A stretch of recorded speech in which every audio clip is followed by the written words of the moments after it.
అతి మిక్కిలిగా ప్రేమించిన మా ప్రియ పరలోకపు తండ్రి, ఆకాశ మహాకాశాలకు సృష్టికర్తవైన మా దేవ, మీ పవిత్ర నామమునకు, మీ పరిశుద్ధ నామమునకు, మా ప్రభువును మా ప్రియ రక్షకుడైన యేసుక్రీస్తు వారి శ్రేష్టమైన అతి పవిత్రమైన నామములో హృదయపూర్వకముగా కృతజ్ఞతాస్తుతులు చెల్లిస్తున్నాను తండ్రి.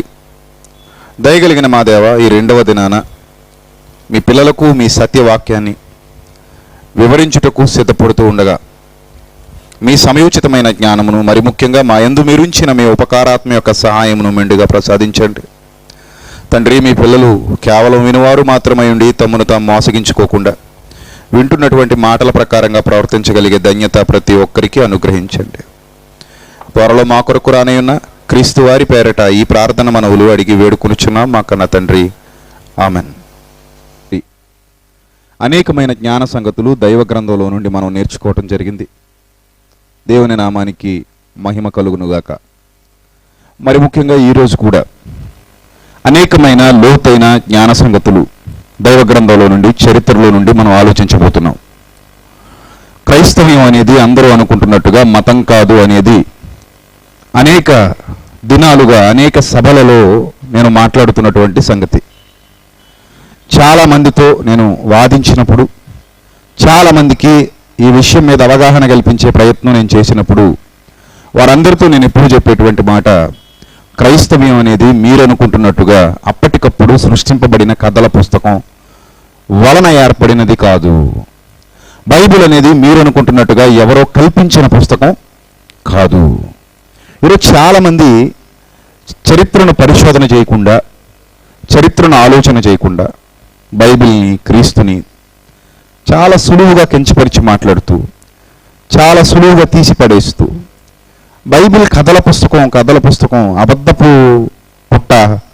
అబద్ధాల పుట్ట, మోసాల గని అంటూ ఏవేవో మాట్లాడుతున్నారు.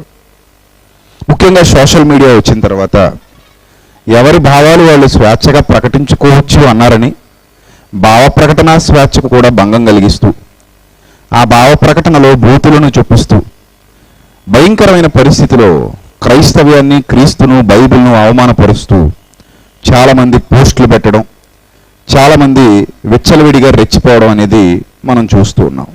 ఏదేమైనప్పటికీ ఆకాశం మీద ఉమ్మి వేయాలనుకోవటం మన అజ్ఞానమే అవుతుంది తప్ప ఆకాశం మీద ఉమ్మి వేయటం సాధ్యం కాదు.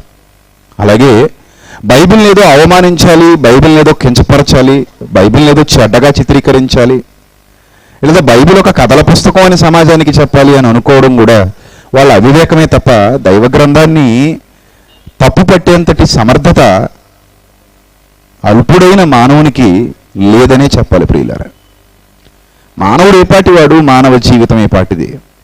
ఇంతలో కనబడి అంతలో మాయమైపోయే ఆవిరి వంటి వాడే మానవుడు. అలాంటి ఆవిరి వంటి జీవితం కలిగినటువంటి మానవుడు సాక్షాత్తు దేవుని గ్రంథాన్నే తప్పుబట్టే స్థాయికి ఎదిగిపోతున్నాడా అని అంటే అది అతని అవివేకం. అందుకే రాత్రి చెప్పాను, మన భారతదేశానికి బైబిల్ వలస వచ్చింది అని తప్పు మాటలు మాట్లాడుతున్నారు. భారతదేశానికి చాలా వలస వచ్చాయని చరిత్ర చెబుతుంది. దానికి మీరేమంటారు? మనుష్యులే వలస వచ్చారండి. మనుష్యులే ఒక ప్రాంతం నుండి మరొక ప్రాంతానికి ఏం చేశారు? వలస వచ్చారు. దీన్ని ప్రపంచం ఒప్పుకొని తీరాలి. ప్రపంచంలో మొట్టమొదటి మానవులు ఇద్దరే. మరి ఈరోజు దేశ విదేశాలుగా అనేక మంది ప్రజలుగా సుమారు 750 కోట్ల మంది ప్రజలు మన ప్రపంచంలో కనబడుతున్నారు అని అంటే వీళ్ళందరూ ఒక చోట నుండి మరొక ప్రాంతానికి వలస వెళ్ళిన వాళ్ళే కదా.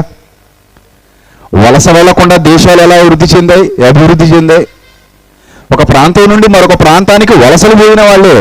అలాగే మన భారతదేశానికి కూడా ఎప్పుడో ఒకనాడు ఎవరో ఒకరు వలస వస్తేనే ఇక్కడ కూడా జనం వృద్ధి చెందారు. లేకపోతే ఎక్కడి నుంచి వచ్చేస్తారు జనాలు? ఎవరొచ్చినా ఆ ఇద్దరిలో నుంచే కదా రావాలి. ఆది మానవులలో నుండే కదా మానవులందరూ రావాలి. ఆ ఆది మానవులలో నుండే ఈరోజు ప్రపంచం అంతా వ్యాప్తి చెందారు ప్రజలు. వీరందరూ కూడా వలస వచ్చిన వారే. ఏ దేశంలో ఆ దేశంలో పుట్టలేదు ఎవరికి వారు. అందరూ ఒకే జంట నుంచి ఆవిర్భవించి అనేక దేశాలకు వలస వెళ్ళారు. ఆ వలస వెళ్ళిన కార్యక్రమంలోనే, ఆ వలస వెళ్ళినటువంటి భాగంలోనే ఆ రాజ్య స్థాపన కోసం, రాజ్యాల స్థాపించడం కోసం బలవంతుడు బలహీనుని దోచుకునే క్రమంలోనే అనేకమైన చరిత్రలో అనేకమైన సంఘటనలు లిఖించబడ్డాయి. అలా లిఖించబడినటువంటి వాస్తవాలను నిన్న మీకు కొన్నిటిని చూపించాను. అవి చరిత్ర ప్రకారంగా నిజాలు అని నిరూపించాను. ప్రియులారా, ఒక ప్రాంతపు ప్రజలు యుద్ధాలలో కానివ్వండి, లేకపోతే చొరబాట్లలో కానివ్వండి, లేకపోతే బలవంతుడు చేసే దౌర్జన్యంలో కానివ్వండి, ఒకరి మీద ఒకరు తిరుగుబాటు చేసే ప్రయత్నాల్లో కానివ్వండి, ఒక ప్రాంతపు ప్రజలు మరొక ప్రాంతపు వారికి బానిసలుగా మారితే వారి యొక్క భావాలు వీళ్ళ మీద రుద్దబడతాయి. అందులో ఏమాత్రం సందేహం లేదు. నా కింద నువ్వు ఉన్నావు అంటే నా భావాలు నీ మీద రుద్దుతాను, నీ కింద నేను ఉన్నాను అంటే నీ భావాలు నా మీద రుద్దుతావు. సో కొన్నాళ్ళకు నేను అలవాటు పడొచ్చు, నేను పడకపోయినా నా తర్వాత నా పిల్లలైనా వాటికి అలవాటు పడవచ్చు. మీరు ఇప్పుడు అమెరికాకి వెళ్ళిపోయారు అనుకోండి, మీకు కేవలం తెలుగు మాత్రమే వచ్చినా మీ మనవలైనా ఇంగ్లీష్ మాట్లాడరా? చెప్పండి. మీ మనవలైనా అక్కడే పిల్లలు పుడితే, మీకు వాళ్ళకు పిల్లలు పుడితే కనీసం వాళ్ళైనా ఇంగ్లీష్ మాట్లాడరా? మాట్లాడతారు కదా. అంటే భాష కూడా నేర్చుకుంటారు. భాషే కాదు, అక్కడున్న సంస్కృతి, సంప్రదాయాలు, కట్టుబాట్లు అన్నీ డౌన్లోడ్ చేసుకుంటారు. అవన్నీ వాళ్ళకి అలవాటైపోతాయి. అర్థమవుతుందా? దీనికి బైబిల్లో కొన్ని ఆధారాలు కూడా నేను మీకు చూపించగలను. చూపిస్తాను కూడా. అవేంటంటే, యోధ జాతి ధర్మశాస్త్రం కేవలం యోధ జాతికి అనగా ఇశ్రాయేలీయులకు మాత్రమే ఉండేది. అబ్రహాము కుమారుడు ఇస్సాకు కుమారుడు యాకోబుకు కుమారులుగా 12 మంది గోత్రకర్తలు. ఈ 12 మంది నుంచి వచ్చిన వారే ఇశ్రాయేలీయులు. ఈ ఇశ్రాయేలీయులకు మాత్రమే మోషే గారి కాలంలో ధర్మశాస్త్రము అనేది ఇవ్వబడింది. ఈ ధర్మశాస్త్రం కలిగినటువంటి ఇశ్రాయేలీయులలో మిగిలిన అన్యజనులకు ఎవరికి చోటు లేదు. మిగిలిన అన్యజనులకు వారితో కలిసి ఉండే అవకాశం లేదు, ఎవరికి చోటు లేదు. ధర్మశాస్త్రం కేవలం ఇశ్రాయేలీయుల దగ్గరే ఉంది తప్ప మిగిలిన అన్యజనులకు ధర్మశాస్త్రం కూడా లేదు. కానీ రాజుల పరిపాలన ప్రారంభమైన తర్వాత ఒకానొక సమయంలో ఒక విచిత్రమైన సంఘటన జరిగింది. ఆ సంఘటన ఏంటంటే మనం చూద్దాం. రాజుల గ్రంథంలో, రాజులు 2వ గ్రంథం 17వ అధ్యాయము. రాజుల 2వ గ్రంథం 17వ అధ్యాయము 24వ వచనాన్ని జాగ్రత్తగా చూడాలి ప్రియులారా. రాజుల 2వ గ్రంథం 17వ అధ్యాయము 24వ వచనాన్ని జాగ్రత్తగా చూద్దాం. 24 నుంచి. అష్షూరు రాజు బబులోను, క్రూత, హవ్వ, హమాతు, సెపర్వయీము అను దేశములలో నుండి జనులను రప్పించి, చూసారా, అను దేశములలో నుండి జనులను రప్పించి. అప్పటి వరకు ఈ దేశాలలో ఉన్న సంస్కృతి వేరు, వాళ్ళ సంప్రదాయాలు వేరు, వాళ్ళ దేవుళ్ళు వేరు, వాళ్ళ దేవతలు వేరు, వాళ్ళ మతాలు వేరు, వాళ్ళ ఆచారాలు వేరు. ఎప్పుడైతే ఈ రాజు ఆ దేశాలలో ఉన్న జనుల్ని ఆ దేశాలు ఖాళీ చేయించి ఇక్కడికి రప్పించాడో, గమనించాలి మీరు, ఆ దేశాలు ఖాళీ చేయించి ఇక్కడికి రప్పించాడో, ఇశ్రాయేలు వారికి మారుగా, అప్పటి వరకు ఇక్కడ ఇశ్రాయేలీలు ఉండేవారు, ఇశ్రాయేలు వారికి మారుగా షోమ్రోను పట్టణములు అంటే సమరయ పట్టణములు అని అర్థం. షోమ్రోనుకున్న మరో పేరు ఏంటి? సమరియా. రైట్. ఈ షోమ్రోను పట్టణములలో ఉంచెను గనుక వారు షోమ్రోను దేశమును స్వతంత్రించుకుని దాని పట్టణములలో కాపురము చేసిరి. ఎప్పుడైతే ఈ పట్టణాల్లో కాపురం చేస్తున్నారో, ఆ పట్టణంలో వాళ్ళు ఉండగా వాళ్ళ మధ్యకు, వాళ్ళు దేవుని యందు భయభక్తులు లేనివారు కనుక వాళ్ళ మధ్యకు కొన్ని సింహాలు వచ్చి వాళ్ళని చంపుతూ ఉండడం.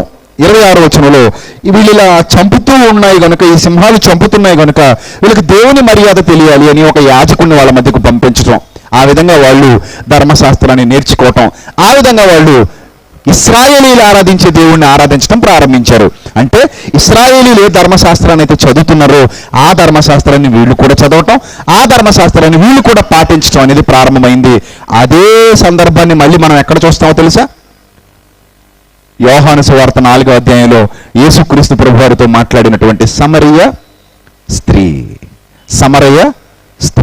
ఈ సమరయ స్త్రీ యాక్చువల్గా యూదురాలు కాదు. మరి ఎలా యేసుక్రీస్తు ప్రభువారితో మాట్లాడుతూ, మేము మా పితరులు ఈ పర్వతమందు ఆరాధించిరి, మీరు ఆరాధింపవలసిన స్థలము యెరూషలేములో ఉన్నదని మీరు చెబుతారు? ఇవన్నీ యేసుక్రీస్తు ప్రభువారితో డిస్కషన్ చేస్తుంది అని అంటే, ఆ డిస్కషన్కి మూలం ఎక్కడ ప్రారంభమైంది అనుకుంటున్నారు? ఒకప్పుడు వీళ్ళ పితరులు వేరు వేరు దేశాల్లో ఉండేవారు. వాళ్ళందరూ ఎక్కడికి వచ్చారు?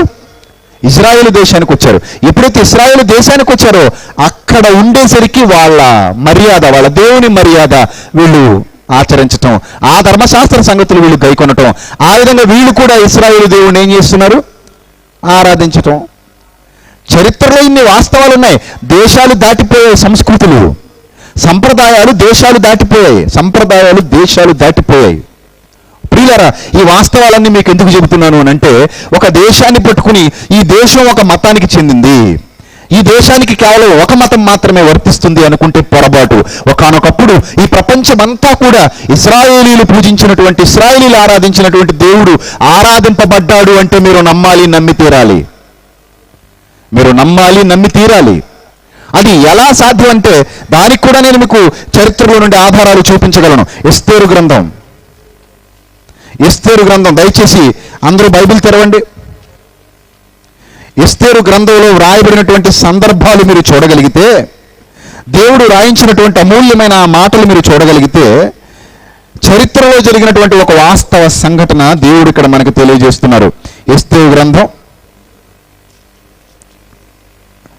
8వ అధ్యాయము 11 చూద్దాం. మొదట, రాజైన అహష్వేరోషు యొక్క సంస్థానములన్నిటిలో ఒక్క దినమందే, అనగా ఆదారు అను 12వ నెల 13వ దినమందే ప్రతి పట్టణమునందు యూదులు కూడుకొని తమ ప్రాణములు కాపాడుకున్నట్టుకు ఆయా ప్రదేశములలో నుండి తమకు విరోధులకు జనుల సైనికులందరినీ, శిశువులను, స్త్రీలను కూడా సంహరించి హతము చేసి నిర్మూలపరిచి వారి వస్తువులను కొల్లపెట్టుటకు రాజు యూదులకు సెలవిచ్చినని దాని యందు రాయబడెను. ఎప్పుడైతే యూదులకు అహష్వేరోషు అనే ప్రపంచాన్ని పరిపాలించే చక్రవర్తి సపోర్ట్ చేశాడో, ఆ సపోర్ట్ చేయటాన్ని బట్టి, అతడు తాకీదు రాయటాన్ని బట్టి, ఆ తాకీదు రాసినప్పుడు అందులో మన భారతదేశం కూడా ఉంది. మీరు ఆశ్చర్యపడాలి, ఇది చదివినప్పుడు నేను కూడా ఆశ్చర్యపడ్డాను. మన భారతదేశం కూడా ఉంది. చూడండి, 9వ వచనం, అదే 8వ అధ్యాయము, ఎస్తేరు గ్రంథం అదే 8వ అధ్యాయము 9వ వచనం కూడా జాగ్రత్తగా చూడాలి. సీవాను అను 3వ నెలలో 23వ దినమందు రాజు యొక్క వ్రాతగాండ్రు పిలువబడిరి. మొర్దెకై ఆజ్ఞాపించిన ప్రకారం అంతయు యూదులకును హిందూ దేశము మొదలుకొని కూషు దేశము వరకు, హిందూ దేశం అనే పేరు మన భారతదేశానికి ఎలా వచ్చిందో తెలుసా? సింధు నదీ పరివాహక ప్రాంతాన్ని బట్టి. సింధు నదీ నాగరికత, సింధు నాగరికత మనం హిస్టరీలో చదువుకున్నాం. సింధు నాగరికత, ఈ సింధు నాగరికతను బట్టి ఆ పర్షియన్స్ కి సి అనే పేరు వాళ్ళకు ఉండదు కాబట్టి, సా అనే అక్షరం వాళ్ళు హాగా పలుకుతారు కాబట్టి సింధు అనే పదాన్ని వాళ్ళు ఏమన్నారు? హిందూ అన్నారు. సో అక్కడ నుంచి ఈ సింధు నదిని బట్టి మన భారతదేశానికి ఏమని పేరు వచ్చింది? హిందూ దేశము అని పేరు వచ్చింది. చూడాలి జాగ్రత్తగా. ఈ హిందూ దేశాన్ని బట్టి హిందువులు అనే పేరు వచ్చింది, మతాన్ని బట్టి కాదు. హిందూ దేశంలో ఉంటున్నాం కాబట్టి ఏమని పిలువబడుతున్నారు? హిందువులు. తర్వాత అది మతాన్ని బట్టి హైందవ మతమని, ఆ మతాన్ని బట్టి హిందువులని పిలవటం ఇప్పుడు మనకి పరిపాటిగా మారింది. ఇదంతా చరిత్ర, రైట్? హిందూ దేశం మొదలుకొని కూషు దేశము అంటే ఇథియోపియా. కూషు అంటే అర్థం ఏంటి? నేడున్న ఇథియోపియా. ఒకప్పుడు ఏమని పిలువబడేది? కూషు అని పిలువబడేది. కూషు దేశం వరకు వ్యాపించి ఉన్న 127 సంస్థానాలలో ఉన్న అధిపతులకు, అధికారులకు, ఆయా సంస్థానములకు దాని వ్రాతను బట్టి, దాని భాషను బట్టి తాకీదులు వ్రాయబడును. ఎప్పుడైతే ఈ రాజు ఈ తాకీదులు రాయించాడో, యూదుల పక్షాన అతడు నిలబడ్డాడన్న సంగతి వాళ్ళకి అర్థమైందో, ఆ కింద 17వ వచనం చూడండి, మీరు ఆశ్చర్యపోయే మాటలు రాయబడ్డాయి. 17వ వచనం చదవండి జాగ్రత్తగా, ఏమనుందో? రాజు చేసిన తీర్మానమును, అతని చట్టమును వచ్చిన ప్రతి సంస్థానమందును, ప్రతి పట్టణమందును యూదులకు ఆనందము, సంతోషము కలిగెను. అది శుభదినమని విందు చేసుకొనిరి. మరియు దేశజనులలో యూదుల ఎడల భయము కలిగను గనుక అనేకులు యూదుల మతము అవలంబించిరి. చూసారా?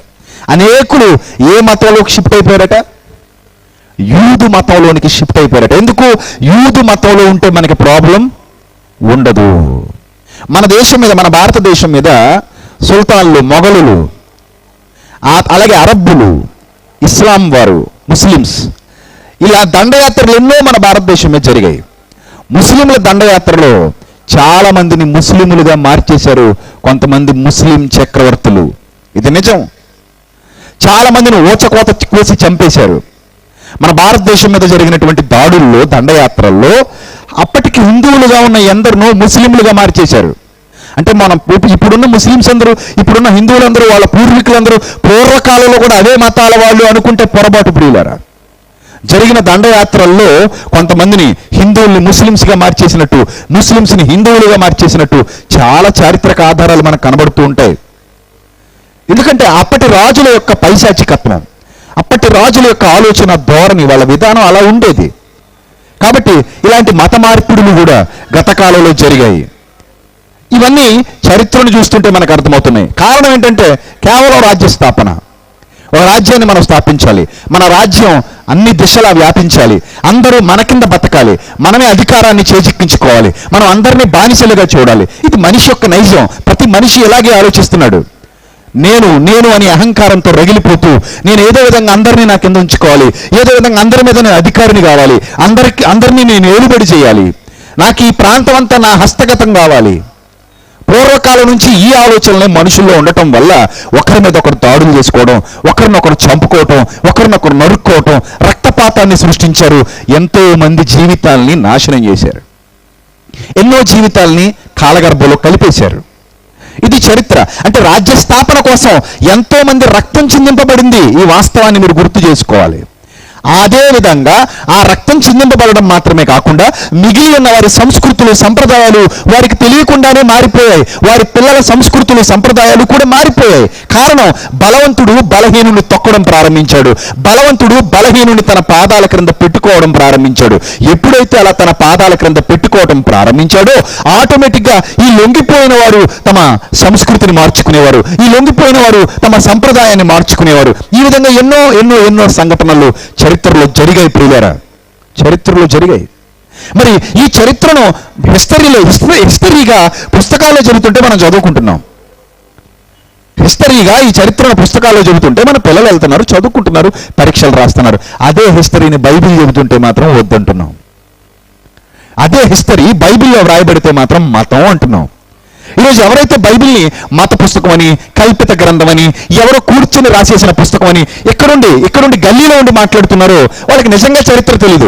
బైబిల్లో ఏదైనా ఒక ప్లేస్ గురించి వ్రాయబడింది అని అంటే ఆ ప్లేస్కి వెళ్ళి చూస్తే అర్థమవుతుంది ఆ ప్లేస్ అక్కడ ఉందా లేదా, ఆ ప్లేస్లో ఆ సంఘటనలు జరిగాయా జరగలేదా, బైబిల్లో కనబడుతున్నటువంటి ఆ ప్రాంతాలు ఇప్పుడు కూడా ఖచ్చితంగా అలాగే ఉన్నాయా లేకపోతే మారిపోయా, అసలు ఉన్నాయా లేదా, లేకపోతే బైబిల్ అబద్ధం, ఉంటే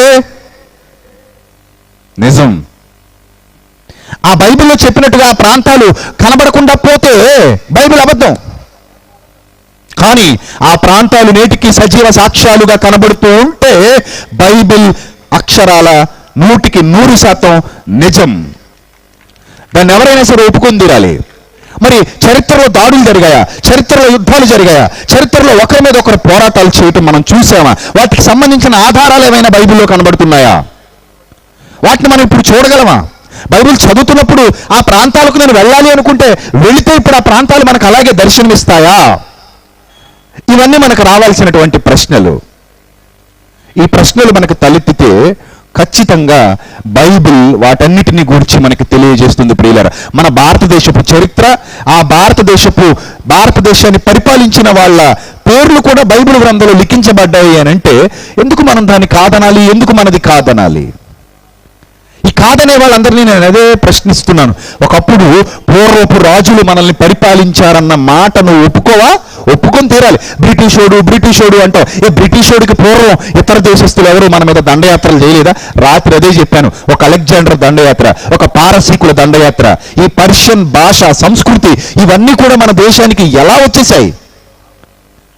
ఈరోజు చాలా మంది ఇప్పటికిప్పుడే పుట్టినట్టు అప్పుడే బయటకు వచ్చిన కోడిగుడ్డులోంచి వచ్చిన కొత్త పిల్లల్లా మాట్లాడుతున్నారు. మీకు తెలియదు, ఇంకా మీ తాత ముత్తాతలు కోడిపెట్టలు, కోడిపుంజులు చాలా మంది ఉన్నారు. నువ్వు ఇప్పుడే బయటకు వచ్చిన చిన్న పిల్లవే. నువ్వు ఇప్పుడిప్పుడే చూస్తున్న ప్రపంచాన్ని. నీకు ఇంతకు ముందు చరిత్ర గురించి నువ్వు ఆలోచించట్లేదు. అది ఆలోచించడం ప్రారంభిస్తే చాలా చరిత్ర ఉంది. బైబిల్ సత్యము అని చెప్పడానికి, రాజ్య స్థాపన కోసం ఎంతో మంది పాటు పడ్డారు అని చెప్పడానికి, ఆ పాటలలో ఎన్నో చరిత్రలు లిఖించబడ్డాయి అని చెప్పడానికి ఎంతో చరిత్ర ఉంది. ప్రియులారా, ఈరోజు మీకు ఒక అద్భుతమైన చరిత్ర చెబుతాను.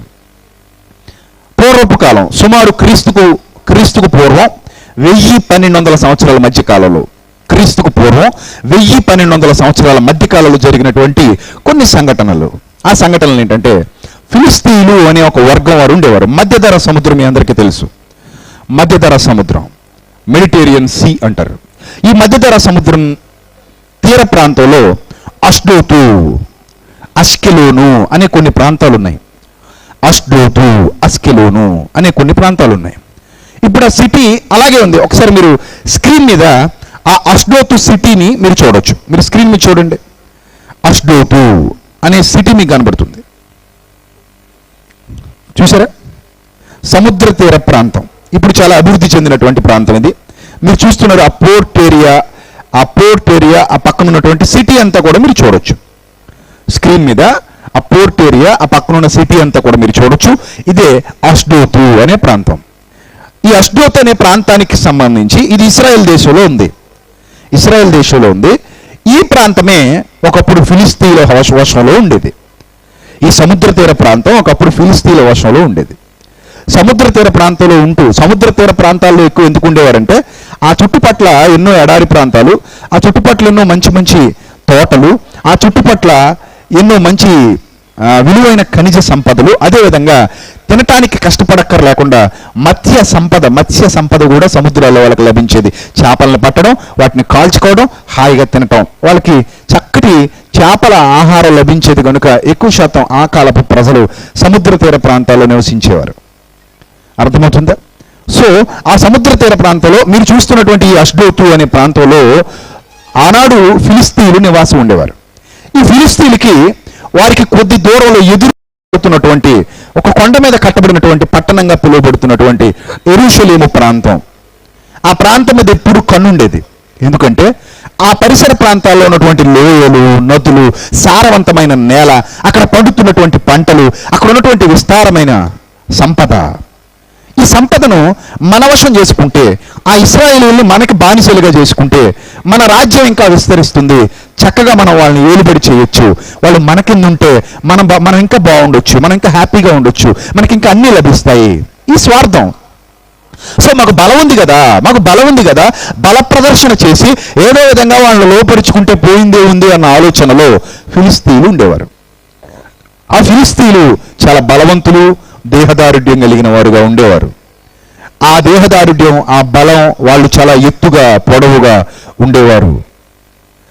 ఆ అష్డోతు ప్రాంతంలోనే వాళ్ళు నివాసం ఉండేవారు. అక్కడికి ఇక్కడికి ఉన్నటువంటి ఆ వ్యత్యాసం మనం గమనించగలిగితే, ఆ కాలానికి ఈ కాలానికి ఉన్న వ్యత్యాసం కూడా మనం గమనించగలిగితే, బైబిల్ గ్రంథంలో వీళ్ళ చరిత్ర ఏ విధంగా అయితే లిఖించబడిందో నేటికి ఆ ప్రాంతాలు అలానే ఉన్నాయి. అది మనం నమ్మి తీరాలి. బైబిల్లో ఏ విధమైన విధానం రాయబడిందో అదే విధంగా పిన్ టు పిన్, ఏమాత్రం గుండు సూది మొనంత కూడా తేడా లేకుండా ఖచ్చితంగా అలాగే ఉంది. మీరు ఆశ్చర్యపడాలి. అంతేగాని బైబిల్ అబద్ధాల పుస్తకం, కట్టుకథల పుస్తకం, అలాంటి పుస్తకం, ఇలాంటి పుస్తకం అని ఇక్కడ గల్లీలో ఉండి ఇక్కడ వీధుల్లో నొలక మంచాల మీద పడుకుని పిచ్చి మాటలు మాట్లాడే వాళ్ళకి అది అర్థం కాదు. నువ్వు చిన్నోడు అంటాను, అందుకే నువ్వు ఎక్కడ కూర్చుందో పిచ్చి మాటలు మాట్లాడుకో. ఏదో 4 మాటలు ఇక్కడ చదివేసి ఇక్కడ చెప్పేయకు. అక్కడికి వెళ్ళి చూసి మాట్లాడు. చూసి అక్కడ ఉన్న ప్రాంతాలు కానీ బైబిల్ చెప్పినట్టుగా చరిత్ర అక్కడ లేదు అని అనగలిగే శక్తి సామర్థ్యాలు నీ దగ్గర లేవు. బైబిల్ ఒక దేశాన్ని పట్టుకోలేదు, చాలా దేశాల చరిత్రను ముడిపెట్టి మాట్లాడింది. బైబిల్ చదువుతూ ఉంటే ఎన్నో దేశాల చరిత్ర బైబిల్లో కనబడుతూ ఉంటుంది. ఏదో ఒక దేశం, కాశ్మీర్ నుండి కన్యాకుమారి వరకు ఏవో కొన్ని మాటలు, కొన్ని ప్రాంతాలు రాసేసి మొత్తం చరిత్ర అంతా ఇక్కడే తిప్పి దేవుళ్ళు, దేవతలు మొత్తం చరిత్ర ఇక్కడదే, ఇంకా ప్రపంచం అంటేనే ఇక్కడ అన్నట్టుగా చూపించలేదు. అలా చూపించలేదు. ప్రపంచ దేశాల్లో మన భారతదేశం మొదలుకొని ఎన్నో దేశాల చరిత్రను మనకి సాక్షాత్కరింపజేసింది బైబిల్. కాబట్టి ఇప్పుడు ఇలా మీరు జాగ్రత్తగా చూస్తే ఇక్కడ మనకు కనబడుతున్నటువంటి ఈ అష్డోతు ప్రాంతం ఏదైతే ఉందో, ఈ అష్డోతు ప్రాంతంలోనే ఫిలిస్తీన్లు నివాసం ఉండేవారు. వాళ్ళు రాజ్యకాంక్షతో రగిలిపోయేవారు. వాళ్ళకి ఇంకా వనరులు కావాలి, ఇంకా చుట్టుపక్కల ఉన్న ప్రాంతాలన్నింటినీ మనం ఆక్రమించుకోవాలి, ఏ విధంగా అయినా మన రాజ్యాన్ని విస్తరింపజేసుకోవాలి, మన రాజ్యాన్ని విస్తరింపజేసుకుని అందరినీ మన పాదాల కింద బందీలుగా ఉంచుకోవాలి అన్న భావాలతో అనేక ప్రాంతాల మీద యుద్ధాలు చేశారు. వాళ్ళ పక్కనే అష్కెలోను అని మనకు కనబడుతుంది. మీరు ఒక మ్యాప్ మీరు చూడండి. స్క్రీన్ మీద మీరు ఒక మ్యాప్ చూడండి. ఈ మ్యాప్లో మీరు ఆ మ్యాప్ని జూమ్ చేసి చూస్తే అష్డోతు అనే ప్రాంతం సముద్ర తీర ప్రాంతంగా అష్డోతు మీకు కనబడుతుంది. అక్కడ యారో మార్క్ ఉంది చూడండి. యారో మార్క్ ఉంది. అష్డోత్ అనే ప్రాంతం కనబడుతుంది. ఆ కిందనే అష్కెలోను అనే ప్రాంతం మీకు కనబడుతుంది. అష్కెలోను. ఆ మ్యాప్లో మీరు చూడొచ్చు. ఆ పక్కన నీలంగా కనబడుతున్నది సముద్రం. ఆ మ్యాప్లో మధ్యధరా సముద్రం. ఆ మధ్యధరా సముద్రానికి పైన అష్డోతు, ఆ కింద అష్కెలోను. ఇవన్నీ బైబిల్లో మనకు కనబడే ప్రాంతాలు. ఆ కింద గాజా, గాజా అనే ప్రాంతం కనబడుతుంది, మీకు చూడొచ్చు. గాజా, ఆ yellow colour mark, arrow mark కింద గాజా అనే ప్రాంతం కనబడుతుంది. అక్కడ ఫిలిస్తీన్లు ఉండేవారు. ఆ తర్వాత మీకు ఈ పక్కన, ఇటు పక్కన నీలంగా కనబడుతున్న ప్రాంతం ఇశ్రాయేలీలు ఉండేటువంటి ప్రాంతం. యెరూషలేము కనబడుతుంది మీకు చూడండి. అక్కడ ఆ మ్యాప్లో మీరు యెరూషలేమును చూస్తున్నారు. ఏమండి, ఒకరోజు వీళ్ళిద్దరికి మధ్య యుద్ధం ప్రారంభమైంది. ఫిలిస్తీన్లు ఈ మధ్యధరా సముద్రపు తీర ప్రాంతంలో నుండి ఇదిగో ఈ పక్కన, కుడి పక్కన కనబడుతున్నటువంటి ఇశ్రాయేలు ప్రాంతం అంటే యెరూషలేము ప్రాంతం మీదకి దండయాత్ర చేయడానికి సిద్ధపడ్డారు. దండయాత్ర అంటే వీళ్ళని వాళ్ళు వశపరుచుకోవాలి, వాళ్ళ రాజ్యాన్ని వీళ్ళు వశం చేసుకోవాలి, వాళ్ళ వనరులు కూడా వీళ్ళు దోచుకోవాలి. అదే కాన్సెప్ట్, ఇంక వేరే కాన్సెప్ట్ ఏం లేదు. ఆ యుద్ధంలో భాగంగా అడ్డొస్తే ఎంతమందినైనా చంపేస్తారు. వాళ్ళు అక్కడ నుంచి ఇక్కడికి ప్రయాణం చేయడానికి ఇష్టపడ్డారు. సో వీళ్ళు కూడా ఒక లోయ ప్రాంతంలో కలుసుకున్నారు. మీరు దానికి సంబంధించినటువంటి చరిత్రను ఇప్పుడు దైవ గ్రంథంలో నుండి చూడగలిగితే సమూయేలు మొదటి గ్రంథం 17వ అధ్యాయము మొదటి వచనాన్ని జాగ్రత్తగా చూడాలి ప్రియులారా. సమూయేలు మొదటి గ్రంథం 17వ అధ్యాయము మొదటి వచనం. ఫిలిస్తీన్లు, చూడాలి జాగ్రత్తగా, సమూయేలు మొదటి గ్రంథం 17వ అధ్యాయము మొదటి వచనం. ఫిలిస్తీన్లు తమ సైన్యములను యుద్ధమునకు సమకూర్చి అంటే ఎక్కడి నుంచి మీరు ఎక్కడైతే మ్యాప్ చూసారో అష్డోత్, అష్కెలోన్ ఆ ప్రాంతంలోనే ఫిలిస్తీన్లు ఉండేవారు. ఇదంతా ఎప్పుడు జరిగింది? క్రీస్తుకు పూర్వం సుమారుగా 1100-1200 సంవత్సరాల మధ్య కాలంలో జరిగింది. రైట్, చూడండి. యుద్ధమునకు సమకూర్చి యూదా దేశంలోని షోకోలో కూడి, యూదా దేశంలోని షోకో అంటే వాళ్ళకి వీళ్ళకి మధ్యన ఉన్నటువంటి పొలిమేర అని చెప్పొచ్చు. ఈ అష్డోతు ప్రాంతానికి, బేత్షెమెషు ప్రాంతానికి, ఇటు వస్తే బేత్షెమెషు, ఇటు వెళ్తే అష్డోతు. నేను మొన్న ఆ ప్రాంతాలన్నీ సందర్శించి వచ్చాను. అక్కడ నుంచి చాలా చరిత్ర సంపాదించుకున్నాను, నా బైబిల్కి సంబంధించినటువంటి చరిత్ర. మీరు ఆ బోర్డు కూడా చూడొచ్చు. అష్డోత్ అలాగే బేత్షెమెష్. ఇటు వస్తే బేత్షెమెష్కి వెళ్ళిపోతాం, అటు వెళ్ళిపోతే అష్డోత్కి వెళ్ళిపోతాం. సరిగ్గా ఆ బోర్డున్న ఏరియా ఏదైతే ఉందో అదే వాళ్ళ యొక్క పొలిమేర ప్రాంతం. మీరు స్క్రీన్ మీద ఆ ఫోటో కూడా చూస్తున్నారు. ఆ పొలిమేర ప్రాంతాన్ని మీరు చూస్తున్నారు. అటు వెళ్తే అష్డోతు, ఇటు వస్తే బేత్షెమెషు. చూడండి, బేత్షెమెష్. ఇప్పటికీ ఆ పేర్లు అలాగే ఉన్నాయి. పైన హీబ్రూలో లెటర్స్ ఉంటాయి, ఆ బోర్డు పైన ఆ హీబ్రూలో లెటర్స్ ఉంటాయి, అలాగే అరబ్ లెటర్స్ కూడా ఉంటాయి. అరబ్లో, హీబ్రూలో, ఇంగ్లీష్లో 3 భాషల్లో మీకు ఆ బోర్డు మీద లెటర్స్ కనబడుతున్నాయా? కనబడుతుంది అందరికీ అది? రైట్. ఒక పక్క అటు వెళ్తే అష్డోతు, ఇటు వస్తే బేత్షెమెష్. బైబిల్లో ఉన్న ప్రాంతాలు ఇవి. బైబిల్లో మనం చదువుకుంటున్నాం. ఆ పేర్లు ఇప్పటికీ అలానే ఉన్నాయి, ఏం మారలా. ఎందుకు మారతాయి? ఆ పేర్లు ఇప్పటికీ అలానే ఉన్నాయి. సో ఈ ప్లేస్లోకే వాళ్ళు వచ్చారు. చదవండి ఇప్పుడు. యూదా దేశంలోని షోకోలో కూడి ఏపస్తమ్మీము దగ్గర షోకోకును అజేకాకును మధ్యను దిగి ఉండగా సౌలును ఇశ్రాయేలీయులను కూడి వచ్చి ఏలా లోయలో దిగి ఫిలిస్తీయులకు ఎదురుగా యుద్ధ పంక్తులు తీర్చిరి. చూడాలి జాగ్రత్తగా. అటు యెరూషలేము ప్రాంతం నుంచి ఈ ప్రాంతానికి సుమారుగా 40 కిలోమీటర్లు ఉంటుంది. అక్కడ నుంచి ఇక్కడికి కాలినడకన ప్రయాణం చేసుకురావాలంటే సుమారుగా 40 కిలోమీటర్లు రావాలి. వాళ్ళు అటు నుంచి ఇటు రావాలన్నా సుమారు 50 కిలోమీటర్లు రావాల్సి ఉంటుంది. అలా వాళ్ళిరువురు ప్రయాణం చేసుకుంటూ వచ్చి ఒక ప్రాంతంలో కూడుకుంటున్నారు. అటొక పర్వతం ఉంటుంది, ఇటొక పర్వతం ఉంటుంది, మధ్యలో ఒక విస్తారమైన మైదానం ఉంటుంది. ఈ ఇశ్రాయేలీయులు నిలబడినటువంటి పర్వతం వెనుక ఒక లోయ కూడా ఉంటుంది. ఆ ప్రాంతంలో వీళ్ళిరువురు ఎదుటిపడటం జరిగింది. కారణం ఒక్కటే, ఆ రాజ్యాన్ని వీళ్ళు సొంతం చేసుకోవాలి, లేకపోతే వీళ్ళ రాజ్యాన్ని వాళ్ళు సొంతం చేసుకోవాలి. వాళ్ళ సంపదను వీళ్ళు దోచుకోవాలి, వీళ్ళ సంపదను వాళ్ళు దోచుకోవాలి. అలా దోచుకుని ఈ భూమి మీద సుఖాన్ని అనుభవించాలన్నదే వాళ్ళ ఆలోచన. అంతే. ఇప్పుడు పాకిస్తాన్ వాళ్ళు మాకు కాశ్మీర్ ఇచ్చేయండి. ఏంటి వాళ్ళ బాధ? ఏం చేసుకుంటారు కాశ్మీర్ ఇచ్చేస్తే? ఎన్ని సంవత్సరాలు పరిపాలించుకుంటారు వాళ్ళు? ఎన్నేళ్ళు బతికేస్తారు వాళ్ళు? మహా అయితే 60 ఏళ్ళు, 70 ఏళ్ళు. ఈ 60-70 ఏళ్ల మానవ జీవితానికి వాళ్ళకి ఇంకా ఏదో కావాలన్న తపన ఉన్నదానితో సంతృప్తి చెందక ఇంకా మాకు ఇచ్చేయండి, ఈ దేశాన్ని దోచేసుకుందాం, ఆ దేశాన్ని దోచేసుకుందాం, దాన్ని మన కింద పెట్టేసుకుందాం, దీన్ని మన కింద పెట్టేసుకుందాం. ఈ చిన్న స్థాయి నుంచి పై స్థాయి వరకు మనిషి ఆలోచన. మనిషి కొట్టుకుంటే స్థలం కోసం, మనుషులు కొట్టుకుంటే దేశం కోసం. అర్థమవుతుందా? ఒక మనిషి పోట్లాడుకుంటే దేనికోసం పోట్లాడుకుంటాడు? స్థలం కోసం. అంటే ఈ మొక్క నాది, ఆ మొక్క నీది. మొన్న 2 అన్నదమ్ములు స్థలాల కోసం చేతులు కాళ్ళు నరికేసుకున్నారు. మరి రేపు పొద్దున పంచుకున్నాక ఇంకా చేతులు కాళ్ళు లేకుండా ఎలా ఉంటారో ఏంటో వాళ్ళిద్దరు, ఎలా అనుభవిస్తారో. అమ్మా నాన్న ఇచ్చిన స్థలం కోసం దేవుడిచ్చిన చేతులు కాళ్ళు ఏం చేశారు? నరుక్కున్నారు. అబ్బా, చాలా తెలివైన వాళ్ళు కదా, చాలా తెలివైన వాళ్ళు. ఈ మనుషులిద్దరి మధ్య జరిగితే ఇది ఒక పోరాటం. మనుషులు ఇద్దరి మధ్య కాకుండా ఒక వర్గం, 2 వర్గాల మధ్య, 2 జాతుల మధ్య జరిగితే అది ఇంకా పెద్దదైన దేశం కోసం చేసేటువంటి పోరాటం, వనరుల కోసం చేసేటువంటి పోరాటం. సో ఈ పోరాటం కోసమే ఒక పక్క ఇశ్రాయేలీయులు నిలబడ్డారు, ఒక పక్క ఫిలిస్తీన్లు నిలబడ్డారు. ఏలా లోయ అని పిలిచాడు దాన్ని, ఏలా లోయ.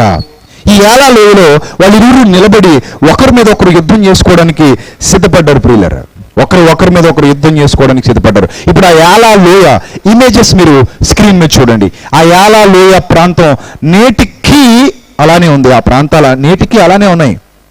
అక్కడ ఏం ఇల్లులు కట్టలేదు, అపార్ట్మెంట్లు కట్టలేదు, ఏం కట్టలేదు. మధ్యలో ఒక పెద్ద రహదారిని మాత్రం నిర్మించారు అంతే. చూడండి, ఆ యాలా లోయ మీరు స్క్రీన్ మీద చూస్తున్నారు. వ్యాలీ ఆఫ్ ఏలా అది మీరు చూస్తున్నారు. అంటే ఈ ప్రాంతంలోనే ఏ స్క్రీన్ మీద మీరు ఏదైతే ఒక మైదాన ప్రాంతాన్ని చూస్తున్నారో ఆ ప్రాంతంలోనే ఒకప్పుడు ఇశ్రాయేలీయులు పంక్తులు తీరి నిలువబడ్డారు. ఇది వాస్తవం, చరిత్ర చెబుతున్నటువంటి వాస్తవం. ఇశ్రాయేలీయులు పంక్తులు తీరి నిలువబడ్డారు. ఎందుకు నిలువబడ్డారు? చాలా రోజుల పాటు వాళ్ళ మధ్య ఒక సందిగ్ధకరమైన వాతావరణం. ఏం చేయాలో అర్థం కాని పరిస్థితి. ఆ కొండ మీద వీళ్ళు, ఈ కొండ మీద వీళ్ళు యుద్ధానికి సిద్ధపడుతున్నారు. రాజ్యాకాంక్ష, రాజ్య స్థాపనే వాళ్ళ ప్రధానమైనటువంటి లక్ష్యం. అందులో ఎంతమంది ప్రాణాలు పోయినా వాళ్ళకి ఏం పర్లేదు. ఏమంటే ఇది ఆనాడు జరిగినటువంటి చరిత్ర. అయితే ఆ వారిలో ఫిలిస్తీయులు ఆ తట్టు పర్వతం మీదను, ఇశ్రాయేలీయులు ఈ తట్టు పర్వతం మీదను నిలిచి ఉండగా ఉభయుల మధ్యను ఒక లోయ ఉండెను. ఫిలిస్తీయులు ఆ తట్టు పర్వతం మీద, ఇశ్రాయేలీయులు ఈ తట్టు పర్వతం మీద, ఉభయుల మధ్య ఒక లోయ ఉండెను. ఆ లోయ ప్రాంతంలోనే ఇప్పుడు ఒక రహదారి వేయబడింది. ఆ రహదారి యెరూషలేముకు పోయేటువంటి రహదారి, యెరూషలేముకు పోయేటువంటి మార్గం. ఇటుగా పోతే అష్డోదుకు వెళ్ళిపోతాం, అటుగా పోతే యెరూషలేముకు వెళ్ళిపోతాం. ఒక పెద్ద రోడ్, ఒక పెద్ద రహదారి మార్గాన్ని అక్కడ ఏర్పాటు చేశారు. చదవండి ఏమని చెప్తున్నాడు. ఒక లోయ ఉండెను, గాతు వాడని, అంటే గాతు పట్టణానికి చెందిన వాడని. గాతు అనే పట్టణం ఉంది, ఈ అష్డోతుకు వెళ్ళే మార్గంలో అది ఉంటుంది. సో ఈ గాతు అనే పట్టణానికి చెందినటువంటి గొల్యాతను శూరుడు ఒకడు ఫిలిస్తీయుల దండులో నుండి బయలుదేరుచుండెను. అతడు 6 మూరల జానెడు ఎత్తు మనిషి. అంటే చాలా ఎత్తైన వాడు, చాలా పొడగరి, చాలా దేహదారుఢ్యం కలిగిన వాడు. ఫిలిస్తీయుల్లో చాలా మంది ఇలాంటి వాళ్ళు ఉండేవారు. సో అతన్ని చూడగానే ఇశ్రాయేలీయులు భయపడటం ప్రారంభించారు. యుద్ధానికి ఇలాంటి వాళ్ళే కావాలి, ఇలాంటి వాళ్ళనే సైన్యంలో చేర్చుకునేవారు. అంటే ఏదో విధంగా బలంతో జయించాలి, బలంతో వాళ్ళను జయించాలి. ఇది వాళ్ళ యొక్క ఆలోచన. ఇది బైబిల్ చరిత్ర. మన వాళ్ళు చాలా మంది ఈ బైబిల్ చరిత్ర చెప్పేటప్పుడు చాలా ప్రాంతాల్లో, ముఖ్యంగా సండే స్కూల్ పిల్లలకు బోధించేటప్పుడు, ఈరోజు దావీదు గొలియాతు కథ చెబుతాను నీకు అంటారు. ఏమంటారు పిల్లల దగ్గరికి వెళ్ళి? దావీదు గొలియాతు కథ చెబుతాను. అప్పుడు పిల్లలు కూడా ఎలా వింటారు? అనగనగనగనగా ఒక ఊరుంది, అక్కడ ఏదో ఉండేది, అంత కల్పితం అన్న భావనలో ఉంటారు. చరిత్రకు కథ అన్న పేరు పనికిరాదు పోయిదారా. చరిత్రను చరిత్ర అనాలి, కథను కథ అనాలి. చరిత్రకు కథకు తేడా ఏంటి తెలుసా? కథ అంటే కల్పించబడినది, మనిషి మట్టి ఊహలలో నుండి పుట్టినది. చరిత్ర అంటే జరిగినది, వాస్తవ సమాహారం అని అర్థం. కాబట్టి చరిత్ర ఎప్పుడు కథ అని చెప్పకూడదు. కథ వేరు, చరిత్ర వేరు. ఇక్కడ మనం చూస్తున్నది బైబిలులో జరిగినటువంటి చరిత్ర, రాజ్య స్థాపన కొరకు జరిగినటువంటి ఒక పోరాటం. అందులో ఎంత రక్తపాతాన్ని అయినా సరే సృష్టించడానికి వాళ్ళు సిద్ధపడ్డారు తప్ప ఏమాత్రం వెనకాడిన వాళ్ళు కాదు ప్రియులారా. ఏమాత్రం దానికి వెనకాడలేదు వాళ్ళు. అలా ఈ లోయ ప్రాంతంలోనే వాళ్ళు ఇరువురు ఏకమయ్యారు. అక్కడ ఆ సైన్యంలో ఉన్నటువంటి అన్నలకి ఒక చిన్న బాలుడు బెత్లెహేము నుంచి ఈ ప్రాంతానికి భోజనం తీసుకొచ్చేవాడు. యుద్ధంలో ఉన్నారు మీ అన్నలు, వెళ్ళి భోజనం ఇచ్చిరా. ఆ మాట కూడా మనం బైబిల్ గ్రంథంలో నుండి చూద్దాం. 12వ వచనం, 17వ అధ్యాయం 12వ వచనం. దావీదు యూదా బెత్లెహేము వాడు ఎఫ్రాతీయుడైన యెస్సై అను వాని కుమారుడు. యెస్సైకి 8 కుమారులుండ్రి, అతడు సౌలు కాలమందు మొసలువాడై ఉన్నాడు. సో వీళ్ళు ఎప్పుడైతే 17వ వచనం, యెస్సై తన కుమారుడైన దావీదును పిలిచి, నీ సహోదరుల కొరకు వేయించి నీ గోధుమలలో ఒక తూమెడు ఈ 10 రొట్టెలు తీసుకుని దండులోనున్న నీ సహోదరుల వద్దకు త్వరగా పొమ్ము, మరియు ఈ 10 జున్నుగడ్డలు తీసుకుని పోయి వారి సహస్రాధిపతికి ఇమ్ము. నీ సహోదరులు క్షేమంగానున్నారో లేదో సంగతి తెలుసుకుని వారి యొద్ద నుండి ఆనవాళ్ళకొట్టి తీసుకుని రమ్మని చెప్పి పంపివేసెను. సౌలును వారును ఇశ్రాయేలీయులందరూ ఏలా లోయలో ఫిలిష్తీయులతో యుద్ధము చేయుచుండగా దావీదు ఉదయమున లేచి ఒక కాపరికి గొర్రెలను అప్పగించి ఆ వస్తువులను తీసుకుని యెస్సై తనకిచ్చిన ఆజ్ఞ చొప్పున ప్రయాణమైపోయెను అని ఎందుకు రాశాడు తెలుసా? బెత్లెహేము నుంచి ఇక్కడికి రావాలంటే సుమారుగా 45 కిలోమీటర్లు ప్రయాణం చేసుకొని రావాలి, కాలినడకన. ఆ 45 కిలోమీటర్లు సుమారుగా ప్రయాణం చేసుకుని వస్తే ఆ ఏలా లోయ ప్రాంతానికి వస్తారు. బెత్లెహేము, దాని పక్కనే యెరూషలేము, అక్కడ నుంచి ఆ ఏలా లోయ ప్రాంతానికి రావడానికి సుమారుగా 45 కిలోమీటర్లు సుమారుగా దూరం ఉండొచ్చు మేబీ. సో ఇతడు ప్రయాణం చేసుకుని అక్కడ యుద్ధం జరగబోతుంది, అక్కడికి ఇతడు రావాలి. ఆ ప్లేస్, ఆ పక్క పర్వతం, ఈ పక్క పర్వతం మధ్యలో విశాలమైన ఆ ప్రాంతం నేటికి అలానే ఉంది. ఒకసారి ఆ ప్రాంతం యొక్క వీడియో మీరు చూడండి పిల్లరా. ఆ ప్రాంతం ఎలా ఉందో ఇప్పుడు వీడియోలో మీరు చూడండి. బైబిల్ సత్యం, బైబిల్లో వ్రాయబడిన ప్రతి మాట సత్యం, ప్రతి మాట అక్షర సత్యం. దీన్ని కల్పిత పుస్తకం అని ఎవడైనా అంటే ఈ వీడియో చూసిన తర్వాత వాడొక పిచ్చోడు అని చెప్పి మీరు పక్కకు తోసేయచ్చు. వాడొక పిచ్చోడు కాబట్టి ఇలాంటి పిచ్చి మాటలు మాట్లాడుతున్నాడు. బైబిల్లో వ్రాయబడిన ప్రతి మాట పిన్ టు పిన్ ఖచ్చితంగా అలానే ఉంది తప్ప ఇది ఒకటి ఒకలాగా ఒకటి మరోలాగా ఉంటే మనం ఏదైనా అనుకోవచ్చు, కానీ అలా లేదు. ఖచ్చితంగా అలాగే ఉంది. అలా ఉన్నటువంటి సత్యం 100 సంవత్సరాల క్రిందటి చరిత్ర ముడిపడి ఉన్నటువంటి ఆ సత్యాన్ని మనం చూస్తున్నాం. ఇప్పుడు ఆ వీడియో మీరు ఆ స్క్రీన్ మీద చూడండి. ఒకనాడు ఈ ప్రాంతం మరియు ఆ ప్రాంతం మధ్యలో ఉన్నటువంటి ఆ లోయ, అక్కడ మధ్యలో ఒక పెద్ద రహదారి, అక్కడ కార్లు, బస్సులు, లారీలు అన్నీ వెళ్ళిపోతుంటే పెద్ద రహదారి ఉంటుంది. ఆ ప్రాంతానికి ఈ ప్రాంతానికి అలాగపోతే అటుగా పోతే అష్డోటుకు వెళ్ళిపోతాం, ఇటు పక్కకి వెళ్ళిపోతే యెరూషలేముకు వెళ్ళిపోతాం. ఆ మధ్యలోనే వాళ్ళు ఇరువురు ఒకరికొకరు తలపడ్డారు, ఒకరికొకరు ఎదురుపడ్డారు. ఆ పర్వత ప్రాంతపు ఆ లోయ, ఆ మైదాన ప్రాంతాన్ని మీరు ఇప్పుడు వీడియోలో చూడండి. ఇదే గొలియాతు, ఫిలిష్తీయుడైన గొలియాతు ఇశ్రాయేలీయులను సవాలు చేస్తూ నిలిచినటువంటి కొండ. ఇశ్రాయేల్ సైన్యం అంతా కూడా ఇలా సుదూర ప్రాంతంలో కనబడుతున్నటువంటి ఈ లోయలో నిలిచి ఉన్నారు. ఈ లోయలో ఇశ్రాయేలీయులందరూ నిలిచి ఉన్నారు. అష్డోతుకు వెళ్ళేటువంటి మార్గం ఇది.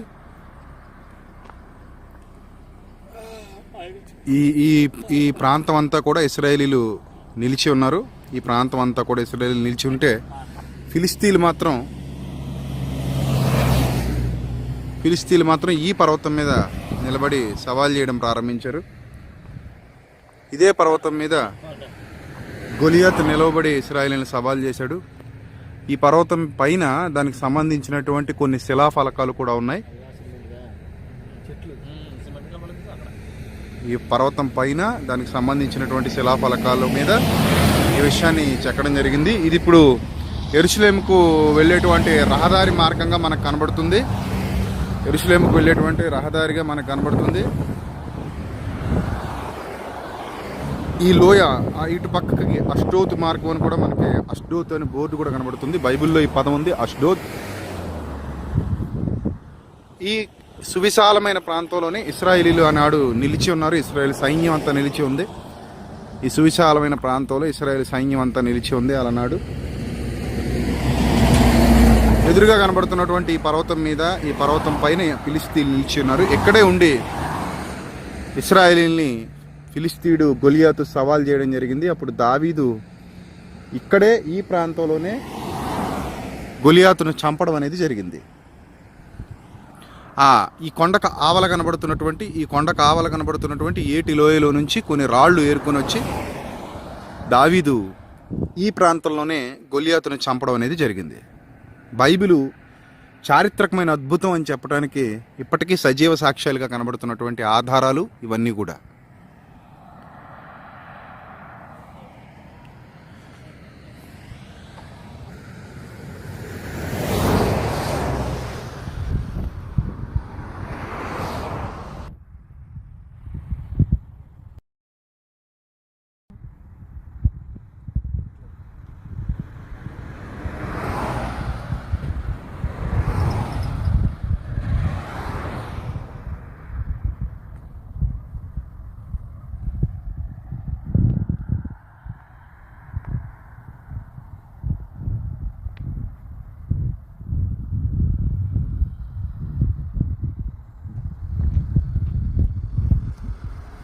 రైట్, చూశారు కదా, ఏ ప్రాంతంలో అయితే ఈ సంఘటన సంభవించిందో ఇప్పటికీ ఆ లోయ, ఆ పక్కనున్న పర్వతం, ఈ పక్కనున్న పర్వతం అన్నీ అలానే ఉన్నాయి, ఏ మాత్రం మార్పు లేదు. అక్కడ నుంచి అష్డోతుకు వెళ్ళే మార్గం కానివ్వండి, ఇటుపక్క యెరూషలేముకు వెళ్ళే మార్గాలు కానివ్వండి, ఇప్పటికీ చరిత్రకు సజీవ సాక్ష్యాలుగా అదే దూరాలతో, అదే కొలతలతో అవి ఎలా మారతాయి? భౌగోళికంగా ఉన్నవి మారవు కదా. బైబిలు నిజము అని ఘోషిస్తూ ఉన్నాయి ప్రియులారా. ఇప్పుడు ఆ వచనాలు చదవండి. సమూయేలు మొదటి గ్రంథం 17వ అధ్యాయము 3వ వచనం. ఫిలిష్తీయులు ఆ తట్టు పర్వతం మీదను ఇశ్రాయేలీయులు ఈ తట్టు పర్వతం మీదను నిలిచి ఉండగా ఉభయుల మధ్యను ఒక లోయ ఉండెను, గాతు వాడైన గొలియాతు. మీరు వీడియోలో చూస్తున్నప్పుడు నేను కింద నుంచి ఆ వీడియో షూట్ చేశాం కాబట్టి అది ఒక పర్వతంలా మీకు కనబడలేదు, కానీ ఆ పర్వతం ఎక్కడానికి చాలా ఎత్తైన పర్వతం. రౌండ్ తిరుక్కుంటూ కారు పైకి వెళ్ళాలి, చాలా ఎత్తైన ప్లేస్లో ఉంటుంది. అక్కడికి వెళ్ళి కిందకు చూస్తుంటే పట్టణం అంతా చిన్నగా కనబడుతూ ఉంటుంది. మేము రాత్రిపూట వెళ్ళాం కాబట్టి ఆ ప్రాంతంలో నుంచి ఆ అష్డోతు కానివ్వండి, ఇటుపక్క కనబడుతున్నటువంటి యెరూషలేము పట్టణాన్ని కానివ్వండి వీడియో తీస్తూ ఉన్నప్పుడు అవన్నీ ఒక చిన్నవిగా ఏదో లైట్లు మెరుస్తూ ఉన్నట్టుగా మీరు చూతురుగా. నా వీడియో కూడా నేను మీకు చూపిస్తాను. సో అంత చిన్నవిగా కనబడతాయి. మన కింద నుంచి చూసేటప్పుడు అదొక పర్వతంలా మనకు కనబడదు, చాలా ఎత్తైన పర్వతం. అది చాలా ఎత్తైన పర్వతం. ఆ కింద ఉన్నటువంటి మైదాన ప్రాంతం, ఎదురుగా కనబడుతున్నటువంటి మరో పర్వతం, ఆ పర్వతం మీద ఇశ్రాయేలీయులు, ఈ పర్వతం మీద ఫిలిష్తీయులు ఒకరికొకరు ఎదురుపడి యుద్ధం చేసుకోవడానికి సిద్ధపడినటువంటి సందర్భాన్ని మనం చూస్తున్నాం ప్రియులారా. రైట్, ఇప్పుడు ఆ మాట చదువుదాం. సమూయేలు మొదటి గ్రంథం 17వ అధ్యాయము 3వ వచనం. ఫిలిష్తీయులు ఆ తట్టు పర్వతం మీద, ఇశ్రాయేలీయులు ఈ తట్టు పర్వతం మీద నిలిచి ఉండగా ఉభయుల మధ్యను ఒక లోయ ఉండెను, గాతువాడైన గొలియాతును ఒక శూరుడు ఒకడు ఫిలిష్తీయుల దండులో నుండి బయలుదేరుచుండెను. వాడు ఏం మాట్లాడుతున్నాడట? 8వ వచనం. అతడు నిలిచి ఇశ్రాయేలు దండు వారిని పిలిచి, యుద్ధ పంక్తులు తీర్చుటకై మీరెందుకు బయలుదేరి వచ్చితిరి? నేను ఫిలిష్తీయుడును కానా? మీరు సౌలు దాసులు గారా? మీ పక్షముగా ఒకరిని ఏర్పరచుకుని అతని నా యొద్దకు పంపుడి. అతడు నాతో పోట్లాడి నన్ను చంపగలిగిన ఎడల మేము మీకు దాసుల మగుదుము. నేను అతని జయించి చంపిన ఎడల మీరు మాకు దాసులై మాకు దాస్యము చేయుదురు. ఈ దినమున నేను ఇశ్రాయేలీయుల సైన్యములను తిరస్కరించుచున్నాను, ఒకరిని నియమించిన ఎడల వాడును నేనును పోట్లాడుదుమని ఆ ఫిలిష్తీయుడు చెప్పుచూ వచ్చెను. ఈ సవాలుకి ఎవరు నిలబడలేకపోతున్నారు, ఈ సవాలుకి ఎవరు ముందుకు రాలేకపోతున్నారు. ఆ పర్వతం మీద ఒక చెట్టులా నిలబడున్నాడు. ఆ పర్వతం మీద కింద నుండి చూస్తుంటే ఒక చెట్టులా కనబడుతున్నాడు. అరే, ఇంత పెద్దవాడు ఉన్నాడు, మనం ఎలా చంపడం, మనం ఎలా జయించడం, మనలో ఇంత సమర్థుడు లేడే అన్న భయం ఇశ్రాయేలీయుల్ని ఆవహించింది. ఆనాటి పరిస్థితి ప్రియులరా, దైవ గ్రంథం చెబుతున్నటువంటి ఆనాటి పరిస్థితి. అప్పుడు వారు బహుభీతులైరి అని 11వ వచనం చెబుతుంది చూడండి. సౌలును ఇశ్రాయేలీయులందరూ ఆ ఫిలిష్తీయుని మాటలు వినినప్పుడు బహు భీతులైరి అంటే భయంతో హడలెత్తిపోయారు. ఏం చేయాలో అర్థం కాని పరిస్థితి. ఎలా ఇతన్ని జయించాలి, ఎలా ఇతన్ని లోపరుచుకోవాలి, ఎలా ఇతన్ని లొంగ తీసుకోవాలి వాళ్ళకి అర్థం కావట్లేదు, ఏం చేయాలో తెలియట్లేదు. సో వాళ్ళు భయభ్రాంతులకు లోనైపోయారు. అందరూ ఇక మనం దాసులమైపోవడమే, మన యెరూషలేమును వీళ్ళు కొల్లగొడతారు, మన సంపద, మన పిల్లలు, మన భార్యలు, మనకు సంబంధించిన వారందరూ వీళ్ళకి దాసులైపోతారు. ఇక మనం వీళ్ళ క్రింద దాస్యత్వం చేస్తూ జీవితాన్ని గడపడమే తప్ప మనకు వేరే దారి లేదు అన్న భావనలోనికి ఇశ్రాయేలీయులు వెళ్ళిపోయారు. బహుభీతులైరి అనే మాట వ్రాయబడింది. అప్పుడు సరిగ్గా దేవుడు ఏర్పరచుకున్నటువంటి బాలుడు, అప్పటికే దేవుళ్ళు ఎదుగుతున్నటువంటి బాలుడు, అప్పటికే ఆ పరిసర ప్రాంతాల్లో గొర్రెలు మేపుకుంటూ, అక్కడున్న గొర్రెలు మన గొర్రెల్లా ఉండవు, బాగా లావుగా మంచి దట్టమైన ఉన్నితో చాలా చూడడానికి అందంగా ఉంటాయి. ఆ ప్రాంతపు పరిస్థితులు మనం చూస్తున్నప్పుడు ఆ గోధుమ పర్వత శ్రేణులు, ఆ పర్వత శ్రేణుల మీద మేపుకుంటున్నటువంటి గొర్రెలు, అలా గొర్రెలు మేపుకుంటూ అరణ్య ప్రాంతాల్లోనికి వెళ్ళి గొర్రెలు మేపుకుంటూ ఆ గొర్రెలు మేపుకుంటూ కాలం గడపడం మాత్రమే కాకుండా దేవుని స్తుతిస్తూ దేవుని కొనియాడుతూ దేవుని గణపరుస్తూ దేవుని యొక్క ఆలోచనలతో మమేకమైపోయి దేవుణ్ణి ఆరాధిస్తున్నటువంటి ఒక భక్తుడుగా కనబడుతున్నాడు ఆ బాలుడు. అంటే చిన్నతనం నుంచే భక్తి జీవితాన్ని అవలంబించాడు, అలవరుచుకున్నాడు ఆ బాలుడు. అతడే దావీదు. అతడి ఆలోచనలు, దేవుడి మీద అతను పెంచుకున్నటువంటి ప్రేమ, ఆ దేవుని గురించి ఎవరైనా హీనంగా మాట్లాడినా, ఆ దేవుణ్ణి ఎవరైనా కించపరిచి మాట్లాడినా, ఆ దేవుడిని ఎవరైనా అవమానపరిచే విధంగా మాట్లాడినా అతడు తట్టుకోలేడు. కారణం, నిజంగా ప్రేమిస్తున్నాడు, నిజంగా ఆరాధిస్తున్నాడు గనుక అతడు తట్టుకోలేకపోయేవాడు. అలాంటి భావజాలం కలిగినటువంటి బాలుడు దావీదు. ఆ దావీదు ఎప్పుడైతే ఈ 45 కిలోమీటర్లు సుమారుగా ప్రయాణం చేసుకుంటూ అన్నల దగ్గరకు వెళ్ళాడో అక్కడ పరిస్థితి ఏం బాలేదు. అక్కడ పరిస్థితి ఎలా ఉందో చూడండి. 22వ వచనం, అదే అధ్యాయము 22వ వచనం. దావీదు తాను తెచ్చిన వస్తువులను సామాగ్రిని కనిపెట్టు అని వశము చేసి పరుగెత్తిపోయి సైన్యములో చొచ్చి కుశల ప్రశ్నలు తన సహోదరులను అడిగెను. అతడు వారితో మాట్లాడుచుండగా గాతు ఫిలిస్తీయుడైన గొల్యాతు అను శూరుడు, అంటే గాతు పట్టణానికి చెందిన ఫిలిస్తీయుడైన గొల్యాతు అను శూరుడు ఫిలిస్తీయుల సైన్యములో నుండి వచ్చి పై చెప్పిన మాటల చొప్పున పలుకగా దావీదు వినెను. అంటే ఆ పర్వతం మీద ఉండి నిలబడి గట్టిగా పిలుస్తున్నాడు. సో ఆ విశాలమైన లోయ ప్రాంతంలో మాటలు చాలా స్పష్టంగా వినబడతాయి ప్రియులారా. పైనుండి పిలిస్తే చాలా స్పష్టంగా వినబడతాయి, ఎందుకంటే విశాలమైన ప్రాంతం ఆ లోయ ప్రాంతం. రైట్, పిలుస్తూ ఉన్నాడు. అప్పుడు ఫిలిస్తీయుడు గొల్యాతును శూరుడు సైన్యముల నుండి వచ్చి పై చెప్పిన మాటల చొప్పున పలుకగా దావీదు వినును. 24వ వచనం. ఇశ్రాయేలీలందరూ ఆ మనుషుని చూచి మిక్కిలి భయపడి వాని ఎదుట నుండి పారిపోగా ఇశ్రాయేలీలో ఒకడు వచ్చుచున్న ఆ మనిషిని చూచితిరే, నిజముగా ఇశ్రాయేలును తిరస్కరించుటకై వాడు బయలుదేరుచున్నాడు. వానిని చంపిన వానికి రాజు బహుగా ఐశ్వర్యము కలుగజేసి తన కుమార్తెనిచ్చి పెండ్లి చేసి వాని తండ్రి ఇంటి వారిని ఇశ్రాయేలులో స్వతంత్రులుగా చేయుననగా దావీదు జీవము గల దేవుని సైన్యములను తిరస్కరించుటకు ఈ సున్నతి లేని ఫిలిస్తీయుడు ఎంతటి వాడు. చూసారా, ఒక బాలుడై ఉండి తన ఎదురుగా ఉన్న మహాపర్వతంలో ఉన్నటువంటి వాడిని చూసి భయపడకుండా దేవుని గురించి దేవుని నామాన్ని గురించి అవమానంగా మాట్లాడుతున్న వాడిని, ఏంటిది సున్నతి లేని ఫిలిస్తీయుడు సర్వోన్నతులైన దేవుణ్ణి తిరస్కరిస్తున్నాడు, సమస్తానికి సృష్టికర్తను ఒక సామాన్యుడు తిరస్కరిస్తున్నాడు. ఇతడు నిలబడిన పర్వతం, మనం నిలబడిన పర్వతం, ఈ లోయలు, లోయ ప్రాంతాలు, ఆకాశం, భూమి, సముద్రం సమస్తాన్ని కలిగించిన దేవాది దేవుణ్ణి, ఆయన చేత సృష్టింపబడిన ఒక మానవుడు తిరస్కరించి మాట్లాడటం ఈ భక్తుడికి నచ్చలేదు. నచ్చకపోగా ఏంటి తను ఎలా మాట్లాడుతున్నాడు? ఇంతమంది ఇశ్రాయేలీలు దేవుని ధర్మశాస్త్రాన్ని కలిగినటువంటి దేవుని పిల్లలు, ఆయన ఆరాధిస్తున్నటువంటి పిల్లలు, ఎంతమంది ఉన్నారు? ఈ సున్నతులేని ఫిలిస్తీయుడు దేవుని గురించి ఎందుకింత నీచముగా కించపరిచి మాట్లాడుతున్నాడన్న బాధ అతనిలో ఎక్కువైపోయింది, అధికమైపోయింది. మా అన్నలు ఏం చేస్తున్నారు, మా రాజు ఏం చేస్తున్నాడు, వీళ్ళందరికీ ఎందుకు ధైర్యం లేదు? ఆకారాన్ని చూసి ఎందుకు భయపడిపోతున్నారు? ఆకారాన్ని చూసి ఎందుకు భీతులైపోతున్నారు? అతన్ని సృష్టించినది దేవుడు కాదా? ఆ దేవుణ్ణి అతను అవమానించట్లేదా? వీళ్ళకు దేవుని గురించి తెలుసా అన్న బాధ, ఆవేదన ఆ బాలుణ్ణి అలుముకున్నాయి. సో అక్కడి చరిత్ర మీకు తెలియంది కాదు ప్రియులరా. మరలెంకెన్నడూ మీరు ఇంటికి వెళ్ళిన తర్వాత మీ పిల్లల దగ్గరికి వెళ్ళి కథ చెబుతాను వింటావా అని పిచ్చి మాటలు మాట్లాడొద్దు ప్లీజ్. బైబిల్లో వ్రాయబడినవి కథలు కావు, వాస్తవాలు, చరిత్ర సమాహారం.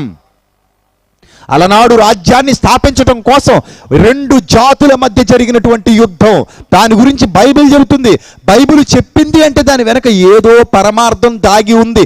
ఊరికే బైబిల్లో ఏమీ వ్రాయబడవు. బైబిల్లో కొన్ని సంఘటనలు రాయబడ్డాయి అంటే దాని వెనక లోతైన పరమార్థం దాగి ఉంది అని మనం గ్రహించాలి ప్రియులారా. రైట్, ఎప్పుడైతే ఈ సందర్భాలు జరిగాయో దావీదు ఆవేదనతో నిండిపోయాడు. నేరుగా రాజు దగ్గరికి వెళ్ళాడు, రాజును సంప్రదించాడు, రాజుతో మాట్లాడాడు. ఆ తదుపరి ఆ యుద్ధానికి సంబంధించినటువంటి ఇవన్నీ ధరించుకున్నాడు. అయినా అతను ఉండలేకపోయాడు. నాకు ఇవన్నీ వాడుకలేవు, సో నా వేలో నేను వెళ్ళిపోతాను. మీరు చూసిన పర్వతం ఉందే, ఆ పర్వతం పక్కనే చాలా లోయ ప్రాంతాలు ఉన్నాయి. ఈ 45 కిలోమీటర్స్ ప్రయాణం చేసుకుంటూ వచ్చే మార్గ మధ్యలో చాలా లోయ ప్రాంతాలు ఉన్నాయి. ఆ ప్రాంతాల్లోనే అతడు కొన్ని రాళ్లను ఏరుకున్నాడు. అతడు కొన్ని రాళ్ళను ఏరుకున్నాడు. ఒక సెలయేటి ప్రాంతాల్లో ఎక్కడో కొన్ని రాళ్ళను ఏరుకున్నాడు. ఆ రాళ్ళు ఏరుకుని మరలా ఈ ప్రాంతానికి ఏలాలోయ అనే ప్రాంతానికి తరలి వచ్చాడు. అలా వచ్చి ఎదురుగా ఉన్న పర్వతం మీద ఫిలిస్తీన్ని ఎదుర్కోవటానికి ఒడిసెల చేత్తో పట్టుకుని ఆ కొండ ప్రాంతానికి ఎక్కిపోయాడు. కొండ ప్రాంతానికి ఎక్కిపోయాడు. ఆ మైదాన ప్రాంతంలో నుండి కొండ ప్రాంతానికి ఎక్కిపోయాడు. చూడండి, ఆ సందర్భాన్ని మీరు జాగ్రత్తగా చూడగలిగితే 40వ వచనం, సమూయేలు మొదటి గ్రంథం 17వ అధ్యాయము 40వ వచనం. తన కర్ర చేత పట్టుకొని ఏటిలోయలో నుండి 5 నున్నని రాళ్లను ఏరుకొని తన యొద్దనున్న చిక్కములో ఉంచుకొని వడిసెల చేత పట్టుకుని ఆ ఫిలిస్తీని చేరువకు పోయెను. ఎక్కడైతే అష్డోతు ముందు భాగంలో ఉన్నటువంటి ఆ కొండ మీద ఫిలిస్తీయుడు నిలిచి ఉన్నాడో ఆ చేరువకు పోయెను. రైట్, చూడండి. తర్వాత డాలు మోయేవాడు తనకు ముందు నడువగా ఆ ఫిలిస్తీయుడు బయలుదేరి దావీదు దగ్గరకు వచ్చి చుట్టూ పారజూచి దావీదును కనుగొని అతడు బాలుడై ఎర్రని వాడును రూపసేయుండుట చూచి అతనిని తృణీకరించెను. ఫిలిస్తీయుడు కర్ర తీసుకుని, నీవు నా మీదకి వచ్చిచున్నావే, నేను కుక్కనా అని దావీదుతో చెప్పి తన దేవతల పేరట దావీదును శపించెను. నా దగ్గరకు రమ్ము, నీ మాంసమును ఆకాశ పక్షులకు భూమృగములకు ఇచ్చివేతునని ఆ ఫిలిస్తీయుడు దావీదుతో అనగా, దావీదు, నీవు కత్తియు ఈటయు బల్లెమును ధరించుకుని నా మీదకి వచ్చిచున్నావు. అయితే నీవు తిరస్కరించిన ఇశ్రాయేలీల సైన్యములకు అధిపతికి యెహోవా పేరట నేను నీ మీదకి వచ్చిచున్నాను. ఈ దినమున యెహోవా నిన్ను నా చేతికి అప్పగించును. నేను నిన్ను చంపి నీ తల తెగవేతును. ఇశ్రాయేలీలో దేవుడున్నాడని లోక నివాసులందరూ తెలుసుకున్నట్లు నేను ఈ దినమున ఫిలిస్తీయుల యొక్క కళేబరములను ఆకాశ పక్షులకు భూమృగములకు ఇత్తును.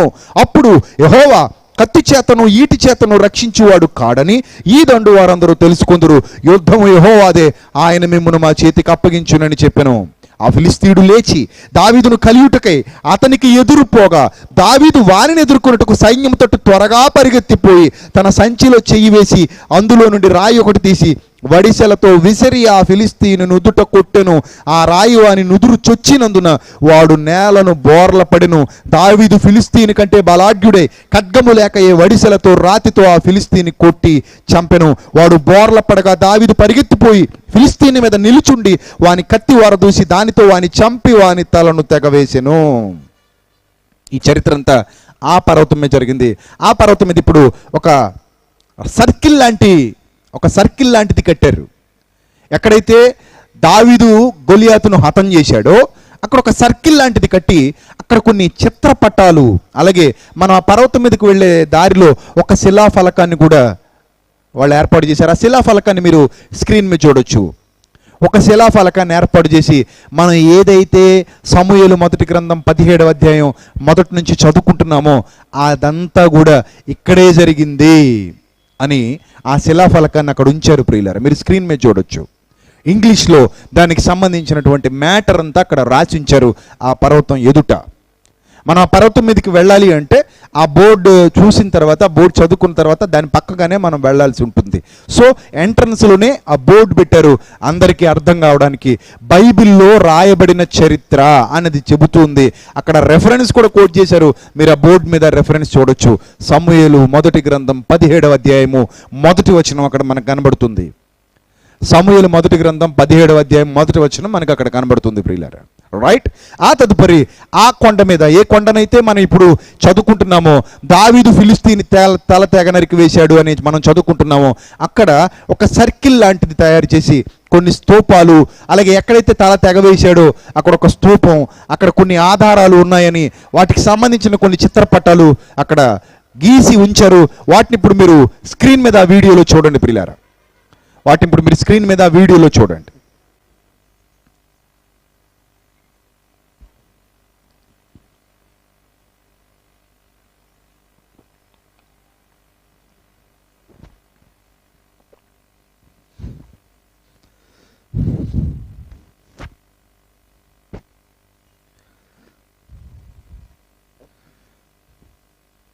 ఆ తెల్లని పాలరాతితో చేసినటువంటి ఆ చుట్టూ ఒక సర్కిల్లా తయారు చేసినటువంటి ప్రాంతం అది. అక్కడ కొన్ని చిత్రపటాలు, అప్పటికి ఆ లోయ ప్రాంతాలు ఎలా ఉండేవో, ఎలా వాళ్ళు పోరాటం చేశారో, ఎలా ఆ అష్డోతు ప్రాంతం నుంచి ఫిలిస్తీన్లు సాగి వచ్చారో ఏ విధంగా ఆ లోయలో యుద్ధం జరిగిందో, ఆ రోజు ఎంతమంది హతులయ్యారో, ఎంత వధ జరిగిందో, ఎంతమంది ప్రాణాలు కోల్పోయారో, ఏ విధంగా వీళ్ళు వాళ్ళ ప్రాంతాలని వశం చేసుకున్నారో అవన్నీ కూడా వాళ్ళు కొన్ని చిత్రపటాలు వేసి అక్కడ మనకి చూపిస్తున్నారు. ఇప్పటికీ అక్కడ సజీవ సాక్ష్యంగా దావీదు గొలియాదుని చంపినటువంటి ప్రాంతంగా అది మనకు కనబడుతుంది ప్రియులారా. మనం అవన్నీ చూడొచ్చు. అది చాలా ఎత్తైన ప్రాంతంలో ఉంటుంది. మెట్లు కూడా, మెట్ల దారి ఏర్పాటు చేశారు. ఆ మెట్ల దారి మీదుగా మనం ఆ పర్వతం మీదకి వెళ్ళాలి. కొంతవరకు కారు వెళ్తుంది, అక్కడ నుంచి ఒక మెట్ల దారిని ఏర్పాటు చేశారు. ఆ ప్రాంతం మీదుగా పర్వతం పైకి వెళ్ళాలి. అక్కడ నుంచి ఆ చుట్టంతా కూడా, ఆ చీకటి ప్రాంతంలో ఆ చుట్టంతా కూడా చిన్న చిన్న లైట్స్ మీకు కనబడుతుంటాయి. ఒక పక్క కనబడుతున్నది అష్డోతు, అస్కలోను ప్రాంతం, సముద్ర తీర ప్రాంతం. మరో పక్క కనబడుతున్నది సుదూర ప్రాంతంలో కనబడుతున్నది యెరూషలేము ప్రాంతం. ఇవన్నీ కూడా పర్వతం మీద నుండి మనం చూడొచ్చు. ఎదురుగా ఇంకా పర్వతాలు అలానే ఉన్నాయి, ఆ మైదాన ప్రాంతాలు అలానే ఉన్నాయి. ఈ పర్వతం వెనుకనే అష్డోత్ అనే ఆ పట్టణం నేటికి అత్యంత వైభవంగా మనకి నిలిచి ఉన్నట్టుగా మనకు కనబడుతుంది, అభివృద్ధి చెందినదిగా. రైట్. ఇవన్నీ మనం చూస్తున్నటువంటి సజీవ సాక్ష్యాలు. రైట్. ఇవన్నీ మీకు ఎందుకు చూపించాను అని అంటే, రాజ్యస్థాపన కోసం దేశాల మధ్య, జాతుల మధ్య, కొన్ని ప్రాంతాల మధ్య యుద్ధాలు జరిగాయి. ఎంతో రక్తం ఏరులై పారింది. నిన్న మీరు చూసిన చరిత్ర కానివ్వండి, ఈరోజు మీరు చూస్తున్నటువంటి చరిత్ర కానివ్వండి, బైబిల్ చెబుతున్నటువంటి చరిత్ర. అంటే బైబిల్లో ఉన్నవి అబద్ధాలు కాదు, బైబిల్లో ఉన్నవన్నీ వాస్తవాలు. బైబిలు కట్టుకథల పుస్తకం కాదు. కొంతమంది జాతుల మధ్య రాజ్యస్థాపన కోసం జరిగినటువంటి యుద్ధాల్ని కళ్ళకు కట్టినట్టుగా బైబిల్ చూపిస్తుంది. కొన్ని జాతుల మధ్య జరిగినటువంటి పోరాటాలు, కొన్ని ప్రాంతాల మధ్య జరిగినటువంటి పోరాటాలు దేశాన్ని పాలించడం మాత్రమే కాకుండా ప్రపంచాన్ని పాలించిన చక్రవర్తుల విషయంలో వాళ్ళకి సహాయం చేసినటువంటి దేవుడు ఏ విధంగా సహాయం చేశాడు, ఏ విధంగా కొన్ని జాతుల్ని వాళ్ళు లోపరుచుకున్నారు, ఏ విధంగా కొన్ని జాతుల్ని వాళ్ళు పరిపాలన చేశారు, ఆ చారిత్రక సంఘటనలన్నీ ఎలా జరిగాయి, ఏ విధంగా జరిగాయి, వీటన్నిటిని కూడా మనం బైబిల్లో చూడొచ్చు. సో ఇంత హిస్టరీని రివీల్ చేస్తున్నటువంటి బైబిల్ని మత పుస్తకంగా మీరు ఎలా పక్కకు తోసేస్తారు? ఇది నా ప్రశ్న. ఇంత హిస్టరీని ప్రపంచంలో, ఇంత హిస్టరీని రివీల్ చేస్తూ, ఇంత హిస్టరీని మన కళ్ళ ముందుకు తీసుకొచ్చి పెడుతున్నటువంటి బైబిల్ని ఒక మత పుస్తకంగా ఎలా పక్కకు తోసేస్తారు? ఇది ఒక మత పుస్తకం అని ఎలా పక్కన పడేస్తారు? ఇది ఒక కులానికి చెందిందో, ఒక వర్గానికి చెందిందో, ఒక ప్రాంతానికి చెందిందో, ఒక దేశానికి చెందిందో అని ఎలా మాట్లాడగలరు? ఒకవేళ బైబిల్ అబద్ధం అయితే బైబిల్ చెప్పిన చరిత్ర కూడా అబద్ధం కావాలి కదా. కనీసం ప్రాంతాల్లో అయినా తేడాలు ఉండాలి, లేదా మనం చూస్తున్నటువంటి ఆ దేశాల్లో అయినా తేడాలు ఉండాలి, లేదా జరిగిన చరిత్రలో అయినా తేడాలు ఉండాలి. కానీ భౌగోళికంగా ఏ తేడా లేకుండా ఇప్పటికీ బైబిల్ ఏ ఆధారాలైతే, ఏ లోయలైతే, ఏ కొండలైతే వాటిని చూపించిందో, ఏ డిస్టెన్స్ అయితే బైబిల్ చూపించిందో అదే డిస్టెన్స్లో నేటికి సజీవ సాక్ష్యాలుగా మనకి ఇక్కడ కనబడుతున్నాయి అని అంటే Bible is a wonderful historical book. ఇది ప్రతి ఒక్కరూ ఖచ్చితంగా ఒప్పుకొని తీరవలసినటువంటి సత్యం. ప్రియులరా, ఇలా రాజ్యాన్ని స్థాపించడం కోసం ఎందరి రక్తాన్నో చిందించారు. కానీ వాళ్ళ ఆలోచనల్లోనికి దేవుడు రాలేదు. కానీ ఎక్కడైతే ఈ బాలుడు, దేవుని కొరకు నిలబడినటువంటి ఈ బాలుడు, ఇతడు దేవుని పక్షాన యుద్ధం చేశాడో అతనికి దేవుడు ఒక వాగ్దానం చేశాడు. అతడు దేవుని కొరకు నిలబడ్డాడు గనుక, అతడు దేవుణ్ణి ప్రేమించాడు గనుక, అతడు దేవుని ఆలోచనలో ఉన్నాడు గనుక దేవుడు అతనికి ఒక వాగ్దానం చేశాడు, నీ రాజ్యాన్ని నేను స్థాపిస్తాను అని. నీ రాజ్యాన్ని నేను స్థాపిస్తాను, నీకు నేను ఒక రాజ్యాన్ని ఇస్తాను, ఒక రాజ్యాన్ని గురించిన అవకాశాన్ని నీకు నేను కల్పిస్తాను. యుద్ధాలు ఇవి కావు, ఈ విధంగా చేసే ఈ విధమైన యుద్ధాలు కావు, మనుషులు స్థాపించే రాజ్యాలు కావు. నువ్వు చూపిస్తున్నటువంటి ప్రేమకు ప్రతిగా నేను నీకు ఒక బహుమానాన్ని ఇస్తానని దావీదుకు దేవుడు చేసినటువంటి వాగ్దానం. అక్కడ నుంచి చరిత్ర చాలా మారిపోతుంది ప్రియులారా, నిజం. అక్కడ నుంచి చరిత్ర చాలా మారిపోతుంది. అక్కడ నుంచి చరిత్ర కొత్త పుంతలు తొక్కుతుంది. బైబిల్ చదువుతున్నప్పుడు ఆ ప్రాంతాల్ని మనం చూస్తూ ఆలోచన చేస్తూ బైబిల్లో వ్రాయబడిన సందర్భాలు వాస్తవాలు అని తెలిసినప్పుడు రోమాలు నెక్కబొడుచుకుంటాయి. కారణం, మనం అతిశయంగా, అత్యంత ఆనందంతో, అత్యంత సంతోషంతో ఇది సత్యం, నేను నమ్మింది సత్యం, నేను అబద్ధాలను ఆశ్రయించలేదు, నేను మోసాన్ని ఆశ్రయించలేదు, నేను కట్టుకథల్ని, కల్పిత కథల్ని, సృష్టించిన మైథాలజీని నేను ఆశ్రయించలేదు. నేను హిస్టారికల్ ఎవిడెన్సెస్ ఉన్న బుక్ పట్టుకున్నాను. హిస్టారికల్ ఎవిడెన్సెస్ ఉన్న బుక్లో వ్రాయబడిన సందర్భాలు నేను చూస్తున్నాను, వాటిని ఆలోచిస్తున్నాను. అవి సత్యం, అవి సత్యం. అక్కడ నుంచి ప్రారంభమైన దావీదు చరిత్ర, అక్కడ ఆ దావీదుకు దేవుడు చేసినటువంటి వాగ్దానాలు, దేవుడు స్థాపించబోయే రాజ్యం, ఆయన స్థాపించబోయే రాజ్య స్థాపన, ఆ రాజ్యానికి సంబంధించినటువంటి అనేకమైన వివరాలు దైవ గ్రంథంలో పొందుపరచబడ్డాయి. దాని గురించి ఈరోజు ప్రపంచానికి ప్రకటన చేయబడుతుంది. ప్రియులారా, ఈ చరిత్ర అంతా చెప్పాల్సిన అవసరం ఉందా అంటే ఉంది. ఎందుకో తెలుసా? ఈ ప్రపంచం గుడ్డిదిగా మారిపోయింది. ఈ ప్రపంచం యొక్క మనోనేత్రాలు మూసుకుపోయాయి. ఎంత ప్రేమగా, ఎంత జాగ్రత్తగా చెప్పినా అర్థం చేసుకోలేని పరిస్థితిలో ఈ ప్రపంచం ఉంది. కారణం, కళ్ళ ముందున్న ఏ మాట వాళ్ళు చదవటానికి సిద్ధంగా లేరు. మాకు అవసరం లేదనుకుంటున్నారు, మాకు వద్దు అనుకుంటున్నారు. మేలైన మార్గం ఏదని విచారించి తెలుసుకోవాలన్న ఆలోచన చాలా మందికి లేదు. మేలు కలుగు మార్గమేది, పురాతన మార్గమేది అని విచారించి తెలుసుకుందాం. చరిత్రను అవపాసన పడదాం, చరిత్రను తవ్వుదాం, ఏది సత్యమో ఆ సత్యాన్ని స్వీకరిద్దాం అనే ఇంగిత జ్ఞానం ఈ ప్రపంచానికి లేకుండా పోయింది ప్రియులారా. కాబట్టే వాళ్ళు సత్యానికి దూరంగా, దేవునికి దూరంగా, దేవుని మాటలకు దూరంగా, దేవుని రాజ్యానికి దూరంగా వెళ్ళిపోతున్నారు. అనేక మందిని తీసుకెళ్ళిపోతున్నారు. ఈ కడవరి దినాలలో కనీసం కొందరినైనా వెలిగించాలన్న తపనతో, తాపత్రయంతో ఈ మాటలు మీ ముందుకు తీసుకొస్తున్నాను. రేపటి దినాన కొత్త పుంతలు తొక్కినటువంటి చరిత్ర, దేవుడు రాజ్యాన్ని స్థాపించడానికి ఏ విధమైన ప్రణాళికలు సిద్ధం చేశాడో ఆ చరిత్ర, ఇంకా లోతైన సంగతులు వాస్తవ ఆధారాలతో, చారిత్రాత్మకమైన రుజువులతో, ఆధారాలతో తెలుసుకుందాం. అట్టి ధన్యత, అట్టి అవకాశం దేవుడు మనకి, మన కుటుంబాలకి దయచేయునుగాక. తలలు వంచండి, ప్రార్థన చేసుకుందాం. క్రీస్తునందు మమ్మల్ని అతి మిక్కిలిగా ప్రేమించిన మా ప్రియ పరలోకపు తండ్రి, ఆకాశ మహాకాశాలకు సృష్టికర్తమైన మా దేవా, మీ పవిత్ర నామమునకు, మీ పరిశుద్ధ నామమునకు, మా ప్రభువును మా ప్రియ రక్షకుడైన యేసుక్రీస్తు వారి పేరట హృదయపూర్వకముగా కృతజ్ఞతాస్తుతులు చెల్లిస్తున్నాను తండ్రి. దయగలిగిన మా దేవ, ఈ రెండవ దినమును కూడా అనేకమైన సంగతులు మాకు నేర్పించి, మీ వాక్యం ద్వారా మాతో మాట్లాడి మమ్మను బలపరిచినందుకు స్తోత్రం తండ్రి. అయ్యా, సజీవుల లెక్కలు మమ్మ నుంచి మాకు ఒక నూతన దినాన్ని ప్రసాదించి, మీ ఆత్మ సహాయాన్ని దయచేసి, మీ పరిశుద్ధాత్మతో మమ్మను బలపరిచి నడిపిస్తున్నందుకు స్తోత్రం తండ్రి. రేపటి దినాన్ని కూడా మరిన్ని మహాజ్ఞాన సంగతులు మాకు నేర్పించండి. కుటుంబాలతో తరలి వచ్చినటువంటి మీ పిల్లల్ని, వారి కుటుంబాలని చల్లగా కాపాడండి తండ్రి. మీ పిల్లలందరినీ బలపరచండి, క్షేమంగా వారి గృహాలకు తోడుకుని వెళ్ళండి. మీ కుమారుని రాకడకు వాళ్ళందరినీ సిద్ధపరచండి. రేపటి దినాన్ని మీ చిత్తమైతే మరిన్ని మహాజ్ఞాన సంగతులు ఆలోచించడానికి మాకు సహాయం చేయమని త్వరలో మా కొరకు రాని ఉన్న మా ప్రభువును, మా ప్రియ రక్షకుడు, మీ ప్రియ కుమారుడైన క్రీస్తు వారి శ్రేష్టమైన అతి పవిత్రమైన నామములో ఈ ప్రార్థన మనవులు అడిగి వేడుకొనిచున్నాం మా కన్న తండ్రి. ఆమెన్. అందరికీ వందనాలు.